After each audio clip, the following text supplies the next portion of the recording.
नमस्कार मित्रांनो, मी अमर स्पर्धा मित्र शाळेमध्ये आपलं स्वागत करतो। मित्रांनो, आज या व्हिडिओमध्ये आपण पाहणार आहोत अंगणवाडी सुपरवायझर म्हणजे अंगणवाडी पर्यवेक्षिका व मुख्य सेविका या पदासाठी लागणारा इंग्लिश ग्रामरचा पेपर। मित्रांनो, या ज्या व्हिडिओमध्ये आपण सर्व काही टीसीएस पेपर मध्ये जे आलेले इंग्लिश ग्रामरचे जे प्रश्न आहेत या सर्व प्रश्न आपण यामध्ये घेतलेले आहेत आणि एकदम डिटेल मध्ये सविस्तरासहित सांगितलेलं आहे। म्हणजे इतर परीक्षेमध्ये जर तुम्हाला याचे प्रश्न आले तर नक्कीच तुम्हाला याचा उपयोग होणार आहे। चला तर मित्रांनो, वेळ न दवडता आपल्या आजच्या व्हिडिओला सुरुवात करूया। बघा, पहिला प्रश्न काय म्हणतो, select the option that can be use as one word substitute for the given group of words. One word सबस्टिट्यूटचा प्रश्न आहे। One who hates mankind, hate तिरस्कार करणं, मॅनकाइंड म्हणजे मानवजात। मग मानव जातीचा जो तिरस्कार करतो, द्वेष करतो, त्याला काय म्हणतात? ए म्हणतो अल्ट्रुइस्ट, बी म्हणतो कम्पेअर, सी म्हणतो मेलव्हलंट आणि डी म्हणतो मिसएंथ्रोप। तर चेक करा की कोणतं आन्सर याचं ॲक्युरेट असणार आहे। तुम्हाला तुमची सुद्धा इंग्लिशची लेवल चेक करता येणार आहे। ओके, बघा, तर आन्सर आहे ऑप्शन नंबर डी, मिसएंथ्रोप। बघूया डिटेलमध्ये। Misanthrope, one who hates mankind म्हणजे मानवजातीचा तिरस्कार करणारा, जो मानवाचा द्वेष्टा असतो त्याला मिसएंथ्रोप म्हणतात। अल्ट्रुइस्ट बघा, a person unselfishly concerned for or devoted to the welfare of other. बघा, अ पर्सन असा व्यक्ती, अनसेल्फिशली कन्सर्न, सेल्फिशली स्वार्थीपणे, अनसेल्फिशली निस्वार्थीपणे, कन्सर्न म्हणजे चिंता करतो, असा व्यक्ती जो निस्वार्थपणे इतरांच्या कल्याणाचा चिंता करतो त्याला अल्ट्रुइस्ट म्हणतात।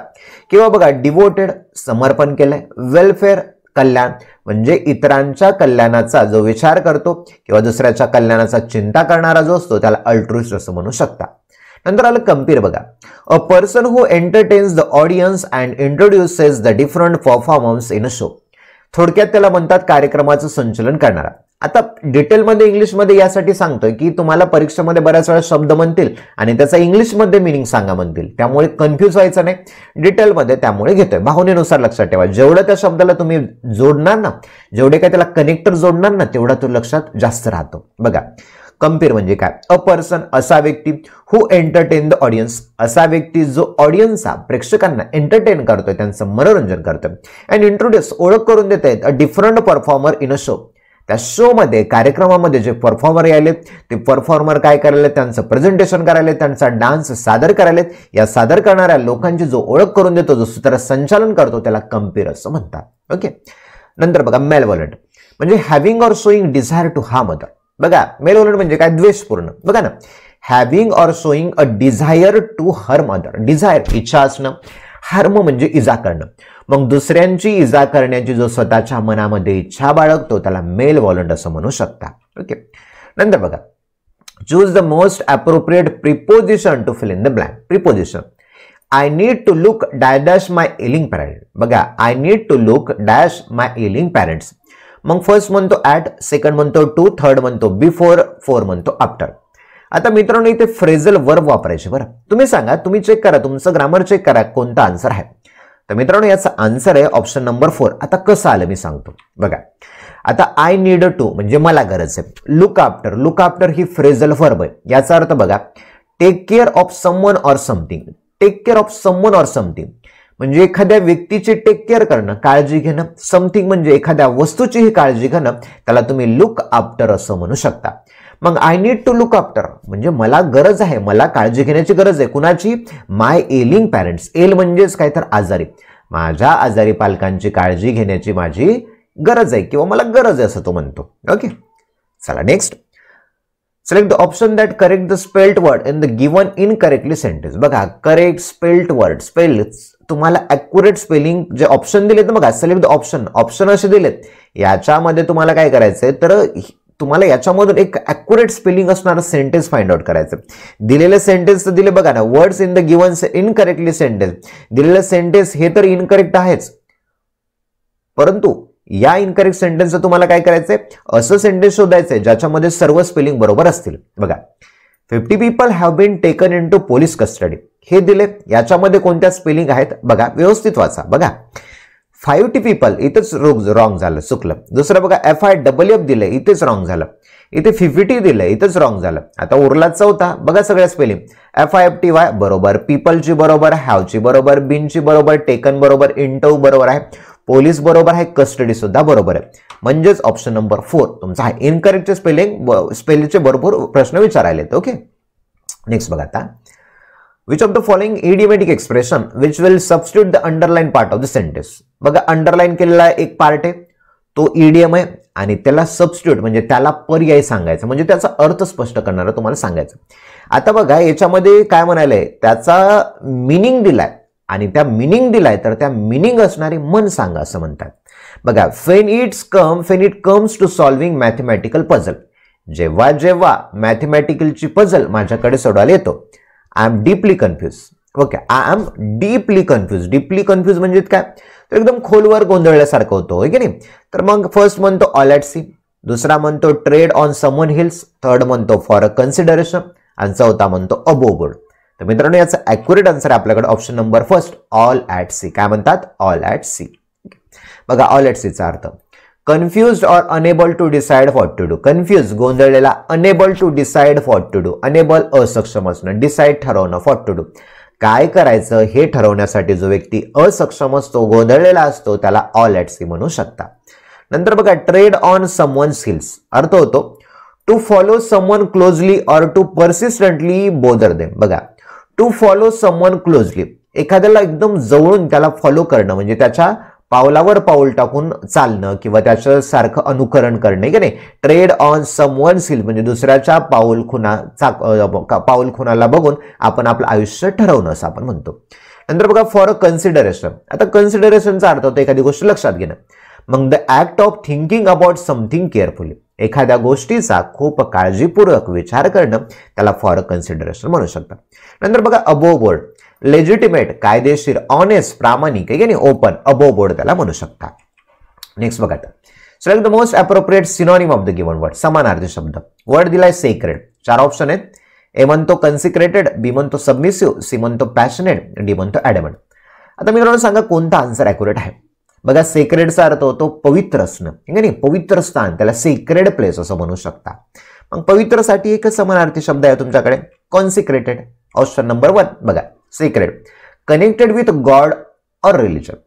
गॉड परमेश्वराशी, देवाशी, रिलिजन धर्माशी जो जोडलेला आहे त्याला सेक्रेड असं म्हणू शकता म्हणजे पवित्र स्थान किंवा पवित्र स्थळ, पवित्र मंदिर लक्षात ठेवा. नंतर आला समानार्थी त्याला कॉन्सिक्रेटेड म्हणजे to officially make something holy to be use for religious ceremony. पवित्र करणे. बघा ऑफिशियली मेक समथिंग होली एखादी गोष्ट होली पवित्र अशी ठरवणे. Used for religious ceremony, religious धार्मिक, सेरेमनी म्हणजेच काय तर आपण म्हणूया समारंभ म्हणजे धार्मिक समारंभाशी संबंधित असलेला त्याला कॉन्सिक्रेटेड असं म्हणू शकतो. नंतर बघा सबमिसिव्ह म्हणजे ready to obey other people and do whatever they want दुसऱ्यांचे वर्चस्व स्वीकारणारा किंवा आज्ञाधारक. बघा ready to obey other people okay इतरांच्या आज्ञेचं पालन करण्यासाठी तयार असलेला किंवा दुसऱ्यांच्या मताप्रमाणे वागणारा त्याला सबमिसिव्ह असं म्हणू शकता. ओके नंतर बघा पॅशनेट म्हणजे showing or caused by very strong feeling म्हणजे एकदम तीव्र भावनेने एखादी गोष्ट करणं. ओके त्याला पॅशनेट प्रवृत्तीचा असं आपण म्हणू शकतो, अत्यंत आवडीनं काम करणारा. नंतर आला ॲडमंट. ॲडमंट म्हणजे बघा unwilling to be persuaded to change an opinion or decision. बघा अनविलिंग, विल म्हणजे इच्छा करणे. सगळ्या शब्दांना फोडून सांगतोय बरं मी, महत्वाचं आहे. आणि महत्वाचं नवीन असाल त्या स्पर्धा मित्र आपल्या चॅनलला सबस्क्राईब करा. ओके स्पर्धा मित्र लक्षात ठेवा. चला बघा अनविलिंग टू परस्युडेड, विलिंग म्हणजे इच्छा असणे, अनविलिंग इच्छा नसणं, परस्युड म्हणजे एखाद्याचं मन वळवणं. चेंज ऑन ओपिनियन तुमचं मत असेल, तुमचा डिसिजन निर्णय असेल तर तुम्ही बदलण्यासाठी इच्छुक नाहीत म्हणजे ॲडमंट आहात म्हणजे तुम्ही ठाम आहात. काहीही झालं तरी स्वतःचे मत न बदलणार आहात त्याला ॲडमंट प्रवृत्तीचा म्हणू शकतो. नेक्स्ट बघा choose appropriate word to fill in the blank. Fill in the ब्लँकचा प्रश्न.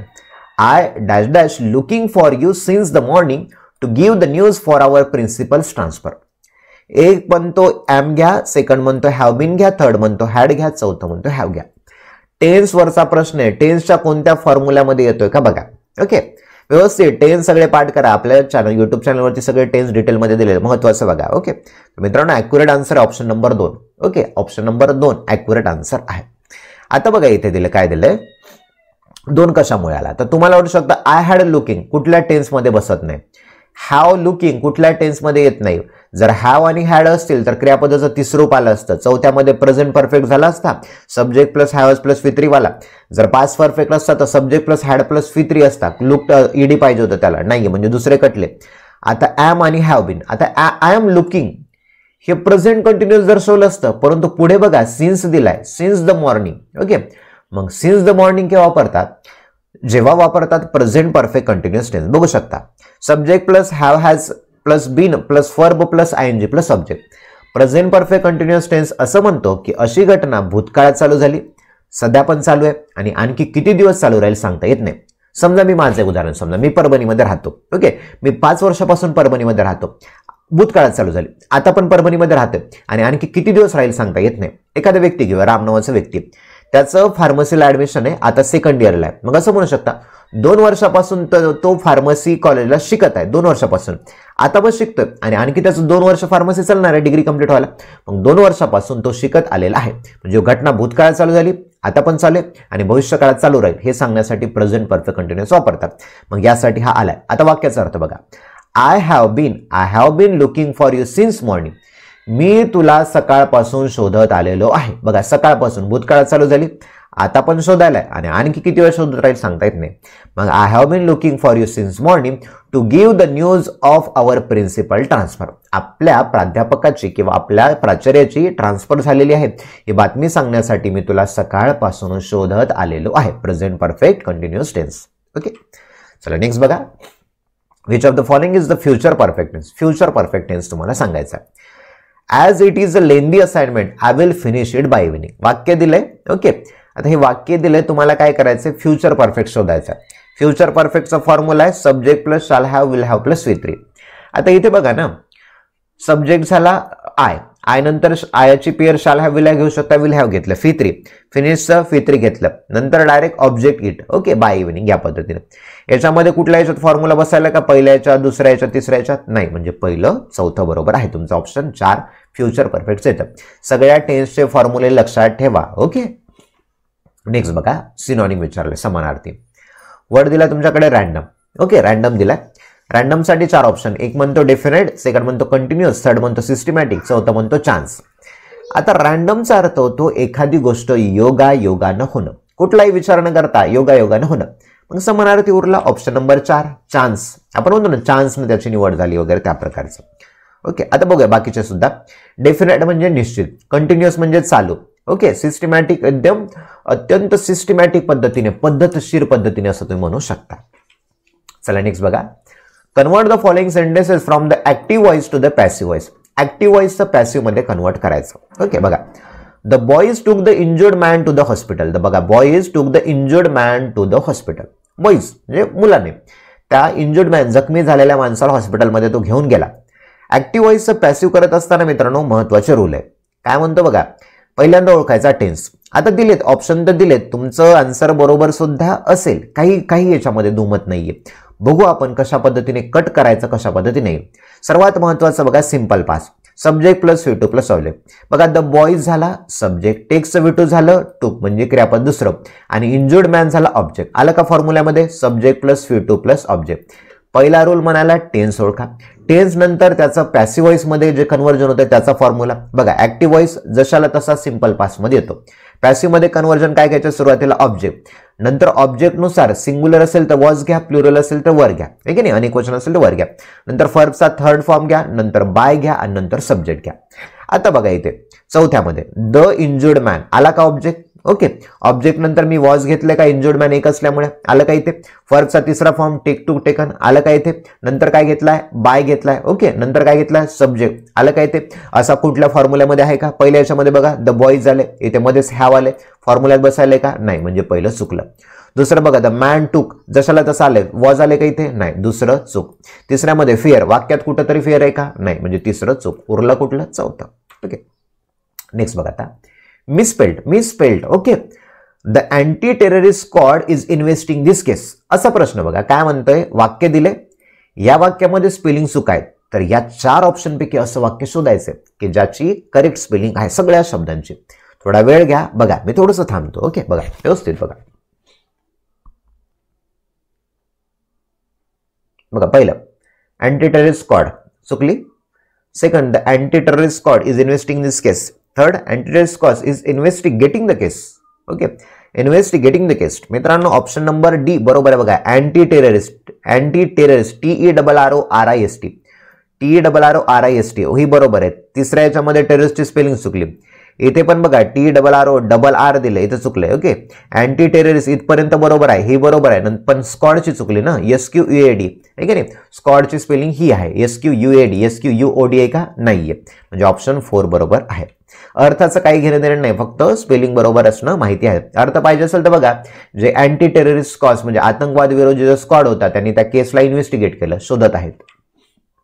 नेक्स्ट बघा, the sentence in the paragraph have been jumble. Okay, म्हणजे खालीवर दिलाय. Rearrange the following sentence into a meaningful sequence.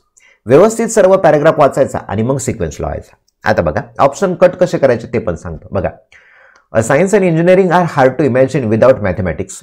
बी म्हणतो mathematics is an important part of modern society.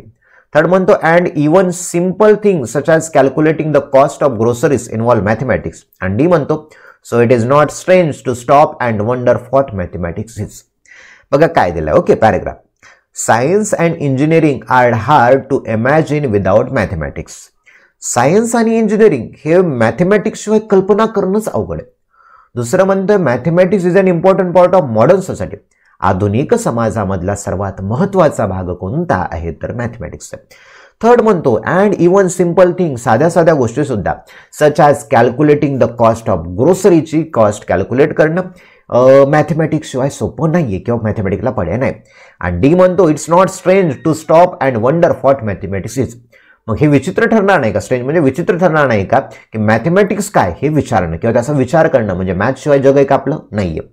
मग बघा, D पासून सो पासून डायरेक्ट होईल का वाक्य चालू, म्हणजे कट झालं. तिसरं ऑप्शन कट मारला फुल्ली.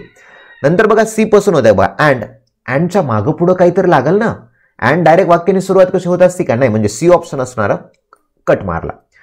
नंतर बघा बी आणि बी उरलाय, दोन उरलेत. बघूया आता बी काय म्हणतो. पहिलं वाचूया, mathematics is an important part of modern society. आधुनिक समाजामधला सर्वात महत्वाचा भाग कोणता तर मॅथमॅटिक्स. ओके, म्हणजे बी आलं. नंतर आलं डी कडे, सो लगेच म्हणून येईल का, नाही ना. So it is not strange to stop wonder, म्हणजे हे चुकलंय. उरला आपल्याकडे BACD, हा बरोबर आहे. बघा, कोरिलेट करायचा, शब्दांना कोरिलेट करा. मॅथमॅटिक्स हा महत्वाचा भाग आहे समाजामधला आणि इथे परत मॅथमॅटिक्सला कोरिलेट झालंय. Science and engineering are hard to imagine without mathematics, म्हणजे मॅथमॅटिक्स बद्दल, म्हणजे सायन्स आणि इंजिनिअरिंग याचा विचार करणं सुद्धा कठीण आहे मॅथमॅटिक्स शिवाय. ए आलं. नंतर बघा परत मॅथचे and even small things such as calculating cost of grocery. आपण काय म्हणूया, किराणा माल. किराणा मालाची किंमत मोजणी करणं हे सुद्धा मॅथ शिवाय अवघड आहे. आणि हे काय म्हणतो, मॅथमॅटिक्स शिवाय विचार करणंच अवघड आहे. म्हणजे BACD हा तुमचा आन्सर आहे, ऑप्शन नंबर 4. क्लिअर आहे. अर्थ महत्वाचा आहे, अर्थ समजणं. आपली फोकॅब्युलरी सिरीज चालू आहे अर्थासाठी. बघा आपल्या स्टोरी आहेत आपल्या स्पर्धा मित्र चॅनलवर, लर्न इंग्लिश विथ स्टोरी हे आपलं एक सिरीजच चालू आहे. जवळपास 50 स्टोऱ्या सांगल्यात आपण. ते जे वाचा त्याच्यामध्ये फोकॅब्युलरी भरपूर होऊन जाईल, सेंटेन्स कसं समजून घ्यायचं ते कळून जाईल. ओके, चला नेक्स्ट बघा. एरर विचारली. Error, my boss said that he does not send the controversial mail to the department. First म्हणतो मेल टू द डिपार्टमेंट मध्ये एरर आहे. दुसरा म्हणतो माय बॉस सेड दॅट मध्ये एरर आहे. तिसरा म्हणतो एररच नाही आणि चौथा म्हणतो डज नॉट सेंड मध्ये एरर आहे. तर मित्रांनो, एरर बघत असताना बघायचं टेन्स मध्ये काही चूक आहे का, मॉडेल ऑक्झिलरी चुकीचा वापरलाय का, आर्टिकल चुकीचा वापरलाय का, डिग्री चुकीचा वापरलाय का, ग्रामरचा पार्ट.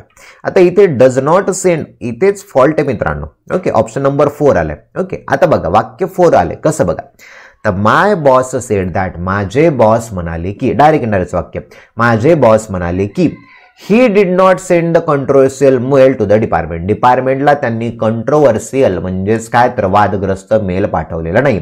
आता इथं ही डज नॉट सेंड, तो पाठवत नाही. आता इथे सेड भूतकाळातली घटना सांगायला आणि मग इथं डज नॉटची काय गरज आहे, सिंपल पास्ट आहे. मग सिंपल पास्ट मधलं निगेटिव्ह वापरायला डिड वापरा आणि डिड सोबत V1 वापरा, म्हणून इथे एरर होती. ओके, चला नेक्स्ट बघा. अंडरलाईन केलेला शब्द आहे त्याचा मिनिंग सांगा म्हणताय. The man was notorious for gambling and has lost all his wealth in the process. जो माणूस होता ना तो नोटोरियस होता. नोटोरियस म्हणजे कुख्यात, गुंड प्रवृत्तीचा. कशासाठी, गॅम्बलिंग म्हणजे जुगार खेळणं, पत्ते खेळणे. आणि त्या पत्त्यामध्ये त्यानं सगळी त्याची संपत्ती काय केली, उद्ध्वस्त करून टाकली, संपून टाकली. मग नोटोरियस म्हणजे कुख्यात, गुंड प्रवृत्तीचा. मग त्याला म्हणायला क्लोजेस्ट इन मिनिंग, जवळचा अर्थ सांगा म्हणजे सिमिलर सांगा. फर्स्ट म्हणतो क्रिमिनल. ओके, दुसरा म्हणतो फेमस, प्रसिद्ध नाही. आणि थर्ड म्हणतो इनफेमस. आता इथेच बघा ना, कुख्यात, ख्यात म्हणजे प्रसिद्ध. मग ख्यात म्हणजे प्रसिद्धला तुमच्याकडे वर्ड आहे फेमस आणि खूप अख्यात म्हणजे प्रसिद्ध नसलेला, म्हणजेच आला ऑप्शन नंबर 3 इनफेमस. कळालं का? याला मराठीला जोडा, त्याला थोडंसं मराठीमध्ये त्याला काय म्हणतात हे बघा आणि मग त्याचा सिमिलर वर्ड, त्याचा क्लोजेस्ट मिनिंग शोधा. ओके. चौथं बघा, रेप्युटेबल म्हणजे आपण म्हणूया त्याचा समाजामध्ये दर्जा आहे. मग फेमस, रेप्युटेबल हे त्याचे विरुद्धार्थी होतात. हे विचारलंय क्लोजेस्ट, समानार्थी, मग हा. ओके. नेक्स्ट बघा, we had 100 courageous scientist. Courageous okay म्हणजे धाडसी. आमच्याकडे 100 काय तर धाडसी शास्त्रज्ञ आहेत. विरुद्धार्थी शब्द सांगा म्हणाले, एसएससीला विचारला. मग करेजियस धाडसी, तर असा शब्द शोधा जो भित्रासाठी आहे. ए म्हणतो डिफिडंट, बी म्हणतो गट्सी, सी म्हणतो ऑडिशियस, डी म्हणतो फॅलेंट. मग उत्तर आहे ऑप्शन नंबर 1 डिफिडंट. बघा courageous, having or characterize by courage आणि ब्रेव्हरी. जो करेज दाखवतो, ब्रेव्हरी शूरवीरपणा दाखवतो, त्याला करेजियस. आणि डिफिडंट बघा, not having confidence in your on strength or ability. तुमच्या स्ट्रेंथवरती, तुमच्या क्षमतेवरती, तुमच्या ॲबिलिटीवरती, क्षमतांवरती तुमचा विश्वास नाही, म्हणजे आत्मविश्वासहीन आहात, म्हणजे भित्रे आहात, भेडकट आहात, हे का नाही, या प्रकारचा. मग एकमेकांचा विरोधात झाला. नंतर गट्सी बघा, having or showing courage, determination, spirit. म्हणजे ज्या व्यक्तीकडे करेज आहे, धैर्य आहे, डिटर्मिनेशन, दृढ निश्चय, स्पिरिट आहे त्याच्याकडे काही करण्याचं, हिंमत आहे, त्याला गट्सी म्हणतात. मग करेजियसला सिमिलर गट्सी येतो, विरुद्धार्थी विचारला म्हणून डिफिडंट. नंतर ऑडिशियस, सेम अर्थ बघा, willing to take risk or do something shocking. धक्कादायक गोष्टी करण्याची, ज्याच्यामध्ये रिस्क घेण्याची आपण काय म्हणा क्षमता आहे किंवा धीट आणि धाडसी आहे, त्याला ऑडिशियस म्हणू शकतात. नंतर बघा valiant, full of courage and not afraid. पूर्णपणे करेज असलेला, ज्याला भीत नाही, तो शूरवीर आहे, त्याला फेलियंट असं तुम्ही म्हणू शकता. ओके. चला मित्रांनो, ही महत्वाचे आपले अंगणवाडी सुपरवायझर, अंगणवाडी पर्यवेक्षिका, मुख्य व्यय सेविकाचे आपले प्रश्न होते. सर्वात महत्वाचा आपला ऑनलाईन इंग्लिश स्पीकिंग कोर्स आहे. ज्यांना आपली इंग्लिश इम्प्रूव्ह करायची, ओके, 1 महिन्याचा कोर्स आहे. ओके, ज्यांना इंग्लिश इम्प्रूव्ह करायची तुमची, तर आपला कोर्स जॉईन करू शकता. 30 दिवसाचा कोर्स आहे. ओके, लाईव्ह आणि रेकॉर्डेड दोन्ही स्वरूपामध्ये असणार आहे. वेळ सायंकाळची असणार आहे तुमच्या सोयीनुसार. ओके, रेकॉर्डेड पाहिजे असेल तर डिजिटल जे काही ॲपवरती मिळणार आहे.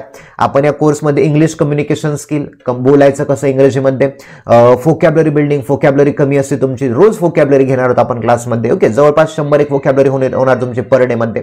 नंतर बेसिक आणि ॲडव्हान्स इंग्लिश ग्रामर सुद्धा घेणार आहोत. बोलताना ज्या चुका होतात किंवा ग्रामरमध्ये तुम्हाला स्पर्धा परीक्षेमध्ये चुका होतात त्या सुद्धा घेणार आहोत. Body language, presentation skill, practice exercise. रोज तुम्हाला क्लासमध्ये तुमच्याकडून जवळपास 100 सेंटेन्सची प्रॅक्टिस एक्सरसाइज होणार आहे. ओके, कुठलाही सेंटेन्स पार्ट वगैरे करायचा नाही, एक ऑटोमॅटिकली कशा पद्धतीने करायचे ते आपण बघणार आहोत. होमवर्कसाठी सुद्धा तुम्हाला प्रॅक्टिस एक्सरसाइज मिळणार आहेत. ओके, सर्व तुम्हाला आपल्या ॲपवरती तर मिळणारच आहे. लाईव्ह सुद्धा तुम्ही करणार आहात. ग्रुप डिस्कशन, डिबेट सुद्धा क्लासमध्ये होणार आहे. कोर्सची फीस आहे फक्त 599 रुपये. किती? 599 रुपये कोर्सची फीस आहे. आणि अधिक माहिती हवी असेल तर 8208253845 या नंबरवरती तुम्ही मला कॉल करू शकता. चला तर मित्रांनो, येथे थांबूया आणि महत्त्वाचं स्पर्धा मित्र चॅनलला लाईक, शेअर आणि सबस्क्राईब करा. Thank you for watching this video.